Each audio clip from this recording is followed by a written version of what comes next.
નમસ્કાર મિત્રો, option trader Gujarati new learning વિડીયોમાં આપ સૌ મિત્રોનું હાર્દિક સ્વાગત છે. તો કેવો રહ્યો મિત્રો આજનો સાઇડવેઝ ભેરો દિવસ? તો ન કહેવાય, કેમ કે એક સરસ મજાની મૂવમેન્ટ આપણે ડીપથી મળી, પણ સ્લો મૂવમેન્ટ હતી આજે. અને જ્યારે પણ માર્કેટની અંદર રિટ્રેસમેન્ટ પરફેક્ટ ના આવે ત્યારે આ જ રીતની મૂવમેન્ટ જોવા મળે, જે આપણે અગાઉના વિડીયોમાં ઘણી વખત જોયું છે.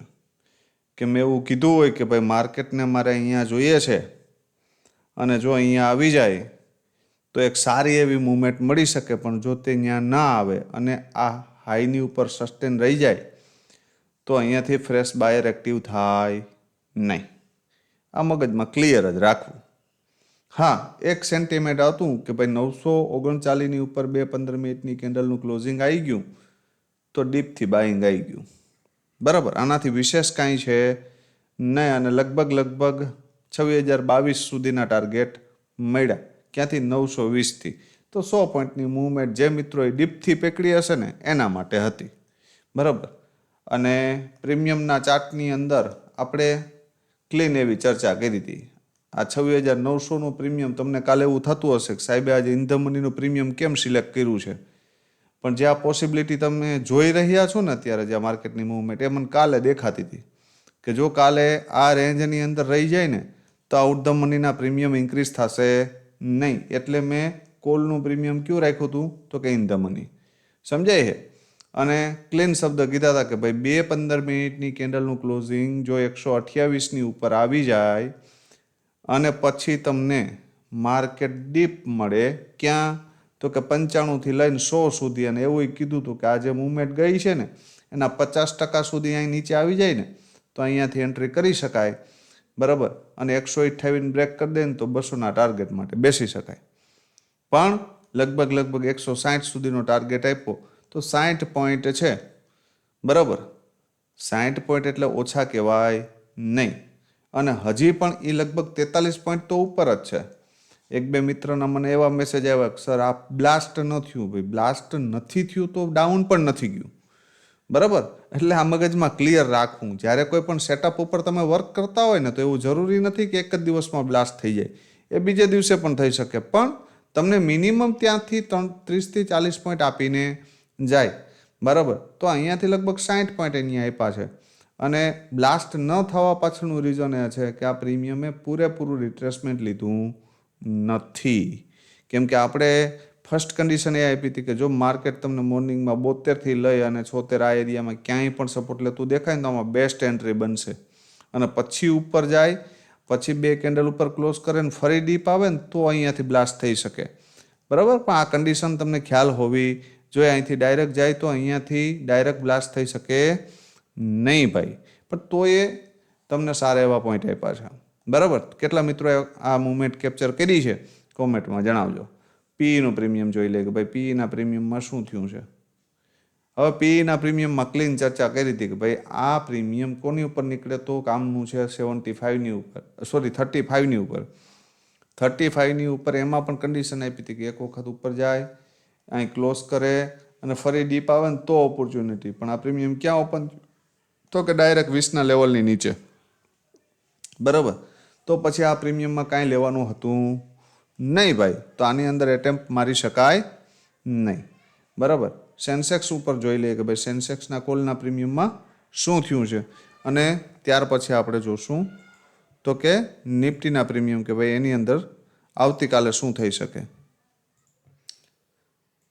તો સેન્સેક્સનું સૌથી પહેલાં જોઈએ આપણે કોલનું પ્રીમિયમ કે ભાઈ એની અંદર શું થયું હતું. તો ભાઈ કોલનું પ્રીમિયમ ક્યાં ઓપન થયું હતું? તો કે લગભગ આ એરિયાની અંદર એનો લો હતો. ક્યાં? 275 નિયર બાય. ત્યાંથી ક્યાં ગયું? તો કે હાઈ સુધી. ફરી પાછું એ જ એરિયામાં આવ્યું જો, અને એ જ એરિયામાંથી પિન બાર મળી. તો અહીંયાથી એક સારી એવી મૂવમેન્ટ આ હતી. આ એરિયા ઉપરથી એક સારી એવી મૂવમેન્ટ આપણે જોવા મળી. ક્યાં સુધી? 400 સુધી. તો આ પણ લગભગ 125 પોઈન્ટ પ્લસ તો છે જ ભાઈ. બરાબર. તો આટલા સાઇડવેઝ માર્કેટની અંદર પણ આ એક સારો એવો ટ્રેડ આપણે મળ્યો છે. બરાબર. પીઈના પ્રીમિયમમાં કશું છે નહીં, એટલે આપણે એમાં વધારે ચર્ચા નથી કરતા. આવતીકાલ જોઈ લઈએ કે ભાઈ આવતીકાલે શું થઈ શકે.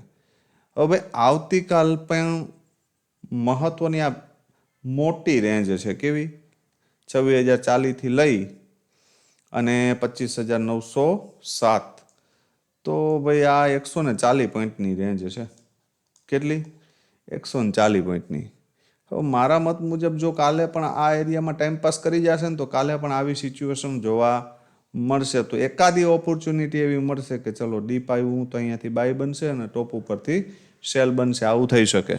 પણ મારા મત મુજબ રેડ વધારે પડતા ચાન્સીસ એવા છે, જે પ્રમાણે આ પોઝિશનો પડી છે બધાની હોલ્ડ, અને કાલે એક્સપાયરીને દિવસે જો આની ઉપર ન નીકળવા દીધું અને આની નીચે ન નીકળવા દીધું તો ક્લીન વસ્તુ છે કે આ બંનેની વચ્ચે ડીકે કરી નાખશે. બરાબર? તો મહત્વની વસ્તુ કહી દઉં તમને કે આપ અહીંથી કદાચ માર્કેટ બ્રેકઆઉટ કરે ને 26,040ની ઉપર અને 2-15 મિનિટની કેન્ડલ સસ્ટેન થાય ને ત્યારે આપણે માનશું કે હવે કદાચ આની નીચે નહીં આવે. બરાબર? આ મગજમાં ફિટ કરી લેજો. અને હું પર્સનલી મારી વાત કરું ને તો હું અહીંયાથી ડાયરેક્ટ તો બાયમાં નહીં જાઉં ભાઈ, કેમ કે અહીંયાથી હેવી રિસ્ક છે. એક્સપાયરીના દિવસે ડાયરેક્ટ ટોપ ઉપર એન્ટ્રી કરવી બાયની અંદર એ મારા મત મુજબ રિસ્કી છે. પણ ભૂલમાં તમને માર્કેટ મોર્નિંગમાં અહીંયા મળી જાય. ક્યાં? 25,907 અને આ એરિયામાં સપોર્ટ લેતું દેખાય. બરાબર? તો અહીંયાથી એક મૂવમેન્ટ મળી શકે. ક્યાં સુધી? તો કે 26,040 સુધી. બરાબર?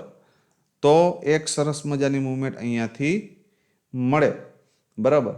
અને જો ધારી લ્યો કે અહીંયાથી એક વખત આમ ઉપર ગયું, ફરી જો આ લેવલ બ્રેક થયું સેકન્ડ સેશનમાં 25,907, જે મિત્રોને હીરો કરવો છે ને એના માટે કહું છું, અહીંયાથી ઉપર ગયું, ફરી અહીં નીચે આવ્યું, અહીંયા એક કેન્ડલનું ક્લોઝિંગ આપી દીધું આ લેવલની નીચે, અને ફરી જો અહીં ડીપ ઉપર મળે ને તમને તો અહીંયાથી શોર્ટની પોઝિશન બનાવી શકાય. ને ક્યાં સુધી? તો કે 25,800 સુધી આ એક બ્લાસ્ટ હીરો મળી શકે.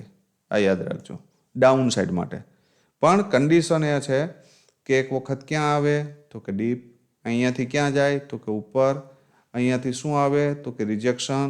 ફરી ક્યાં આવે સીધું? તો કે અહીંયા આ મૂવમેન્ટ તમારાથી કેપ્ચર થાય કે ન થાય, પણ અહીંયાથી રિજેક્શન આવ્યા અને આની નીચે ક્લોઝ કરી દીધું અને ફરી ઉપર જાય ને તો અહીંયાથી શોર્ટની પોઝિશન બની શકે. કમસે કમ આ લેવલ સુધી તો એ નિરાતે આવી જશે. બરાબર? ડાઉન સાઈડ માટે. ધારી લ્યો કે માર્કેટ ફર્સ્ટ સેશનની અંદર આની ઉપર રહે તો ભાઈ સવારમાં આપણે બહુ વધારે મગજમારી કરશું નહીં. બરાબર? તો પછી એને, કેમ કે કોલનું પ્રીમિયમ ટોપ ઉપર હશે અને ટોપ ઉપરના પ્રીમિયમ બાય કરી શકાય નહીં. બરાબર? આટલું ક્લિયર રાખજો. તો ગઈકાલના વિડીયોમાં એક મિત્રનો એવો મેસેજ હતો કે સાહેબ સવારમાં મોર્નિંગમાં કોલનું પ્રીમિયમ સિલેક્ટ કરવું કે પુટનું, એમાં કન્ફ્યુઝન થાય છે. તો હવે ક્લીન વસ્તુ છે ભાઈ કે ધારી લ્યો કે કોઈ પ્રીમિયમ માર્કેટ આની ઉપર અહીંયા ઓપન થઈ ગયું. ક્યાં? આ જે ક્લોઝિંગ છે એની ઉપર ઓપન થઈ ગયું, અહીંયા ક્લોઝ કરી દીધી, તો ભાઈ આ કોલનું પ્રીમિયમ ક્યાં હશે? ટોપ ઉપર? તો કે હા ટોપ ઉપર. નિયર રજિસ્ટન્સ હશે. તો ભાઈ એ પાછું જ્યારે નીચેના લેવલ ઉપર આવશે તો પહેલી પ્રાયોરિટી કેમાં આવશે? તો કે કોલમાં જ આવશે. બરાબર? પણ ધારી લ્યો કે વધારે 80 પોઈન્ટ કરતાં વધારેનું ગેપઅપ કે ગેપ ડાઉન થઈ ગયું તો 1 કલાક સુધી આપણે શું જોશું? રાહ જોશું. અને 1 કલાક પછી આપણે સામેવાળા પ્રીમિયમમાં, કેમ કે આ પ્રીમિયમ અહીંયા ઓપન થઈ ગયું, ઇન્ડેક્સ ઓપન થઈ ગયું, તો આ તો 100 પોઈન્ટ કરતાં વધારે છે ભાઈ, તો અહીંથી ડાયરેક્ટ ઉપર જઈ શકે નહીં, પણ અહીંયાથી 1-2 એમ ઝટકા મારીને પછી નીચે આવવાનો પ્રયત્ન કરશે. તો 10 વાગ્યા પછી આપણે પીના પ્રીમિયમમાં ધ્યાન દેશું. પણ ધારી લ્યો કે થોડું ઘણું જ ગેપઅપ થઈ ગયું, 40-50 પોઈન્ટ ગેપઅપ થઈ ગયું, તો શું કરશે? તો કે ભાઈ આની ઉપર ક્લોઝ આપી દીધું ને આ ફરી આ ડીપ આવે છે તો અહીંયાથી એન્ટ્રી કરી શકાય. પેલો વેઇટેજ કઈ બાજુ જશે? કોલ બાજુ જ જશે. અને કોલનું પ્રીમિયમ ક્યાં આવ્યું હશે? સપોર્ટ ઉપર. બરાબર? અને પુટના પ્રીમિયમ ક્યાં હશે? તો કે આ જ્યારે સપોર્ટ ઉપર આવ્યો છે પુટના પ્રીમિયમ ટોપ ઉપર હશે, તો પુટનું પ્રીમિયમ તો અડવાનો કોઈ ચાન્સ જ નથી, કેમ કે ટોપ ઉપર આપણે ક્યારેય એન્ટ્રી કરતા નથી. કેમ કે જે બાજુ ધારી લ્યો કે આ પ્રીમિયમ અહીંયા ઇન્ડેક્સ અહીંયા ડાઉન ક્લોઝ આપી દીધી એક કેન્ડલ, બરાબર, આ રીતે, તો પછી હવે ક્લીન વસ્તુ છે કે આ ઉપર જાય તો એક વખત અહીંથી સેલની પોઝિશનનું વિચારી શકાય. તો જ્યારે આ ઉપર જતું હોય ત્યારે પુટનું પ્રીમિયમ ક્યાં આવતું હશે? તો કે બોટમ ઉપર. તો અહીંયાથી એક એન્ટ્રી બને. તો આશા રાખું હું કે આ વસ્તુ સમજાણી હશે તમને. બરાબર. હવે જોઈ લઈએ એક કોલનું પ્રીમિયમ અને એક પુટનું પ્રીમિયમ. મહત્વના ઇન્ડેક્સના લેવલ છે. સ્ટ્રોંગ સપોર્ટનું કામ કરશે 25,802, સ્ટ્રોંગ રેઝિસ્ટન્સનું કામ કરશે 25,150. બરાબર. આની ઉપર નીકળું તો પણ બ્લાસ્ટ થઈ જશે, આની નીચે નીકળું તો 699 સુધી 100 પોઈન્ટ હજી પણ ગેપ છે. બરાબર. પણ મને જે પ્રમાણે લાગે છે ત્યાં સુધી આ એરિયામાં કાલે ટાઈમ પાસ ન કરી જાય આ રીતની પેટર્નથી, બરાબર, તો સારું કહેવાય. બરાબર. જો ડાઉન સાઇડની મૂવમેન્ટ મળશે તો એક સારી એવી ઓપોર્ચ્યુનિટી મળશે, બાકી નહીં. હવે જોઈ લઈએ તો કે ભાઈ એક કોલનું પ્રીમિયમ અને એક પુટનું પ્રીમિયમ. સૌથી પહેલાં કોલ જોઈ લઈએ 26,000નો. આજે પણ ઇન ધ મનીનું જ રાખ્યું છે, ટૂંકમાં ઊંચા પ્રીમિયમ જ રાખ્યા છે એટલા માટે કે સાઇડવેઝ જાય તો એ આપણે સારા એવા 30-40 પોઈન્ટ ડીપથી મળી જાય. બરાબર. પણ આ સેટઅપ કાલે આ પ્રીમિયમમાં એટેમ્પ્ટ મારવો હોય તો ડીપથી મારજો, અને મોર્નિંગમાં 12 વાગ્યા પહેલાં જો કોઈ એક સરસ મજાનો ટ્રેડ મળી જાય ને તો ડન ફોર ધ ડે કરીને અને બંધ કરી દેજો. બરાબર. મગજમાં ફિટ કરી લેવું. એક્સપાયરીના દિવસે વધારે ફાફા મારવા નહીં. હવે જો ભાઈ 26,000નો કોલ શું થઈ શકે આમાં? તો કે ભાઈ કાલે આ પ્રીમિયમ ધારી લ્યો કે આ એરિયામાં ક્યાંક 100ની આજુબાજુ ઓપન થઈ જાય અને ત્યાંથી તમને ડીપ મળે ક્યાં? 48, અથવા તો આ રેઝિસ્ટન્સની આજુબાજુ ફ્લેટ ઓપન થઈ જાય અને 48 મળે અહીંયાથી આમ ડીપ, અને અહીંયાથી એન્ટ્રી બને ને તો અહીંયાથી 2x છે. કેમ કે પહેલો ટાર્ગેટ 88 અને બીજો 110 આવી શકે આ હાઈ સુધી. બરાબર. આ મગજમાં ક્લિયર કરજો. પણ ધારી લ્યો કે માર્કેટ થોડુંક ગેપ ડાઉન થયું. કેવું થયું? Gap down. અને આ પ્રીમિયમ તમને 20-21ની આજુબાજુ ક્યાંય 20-21થી લઈને 25 સુધીમાં ક્યાંય પણ સપોર્ટ લેતું દેખાય તો એન્ટ્રી કરી શકાય, ને 48ને બ્રેક કરી દે ને તો 88 સુધી બલિદાન દઈ શકાય. આ ફર્સ્ટ કન્ડિશન. તો અહીંયાથી 3x થશે. બરાબર. પણ કન્ડિશન એ કે અહીંયા સપોર્ટ લેવું જોઈએ, અથવા તો અહીંયા રેન્જ બને, રેન્જનું બ્રેકડાઉન થઈને ફરી ઉપર નીકળે આ લેવલની, બરાબર, તો એન્ટ્રી કરી શકાય. અથવા તો આની નીચે જ ઓપન થાય, લેવલની ઉપર નીકળે અને ફરી રિટેસ્ટ મારે તો એન્ટ્રી કરી શકાય. તો આ લેવલ બ્રેક કરી દે ને તો અહીંયા સુધી બલિદાન આપી શકાય. બરાબર. નહીતર જો મોમેન્ટમની અંદર તમારે ટ્રેડ કરવું હોય તો 76ની આજુબાજુથી ક્યાંક ઓપન થઈ ગયું હોય અને ડીપ મળે તો એક એન્ટ્રી કરી શકાય, અને 110-120નો એરિયા છે ને બ્રેક કરી દેશે ને તો 151 સુધી વન વેમાં જતું રહેશે. પણ એ કન્ડિશન કેવી છે કે આ premium heavy gap up open થઈ જાય અને પછી ડીપ આવે તો પછી આ એરિયા બતાવી શકે. It's possible.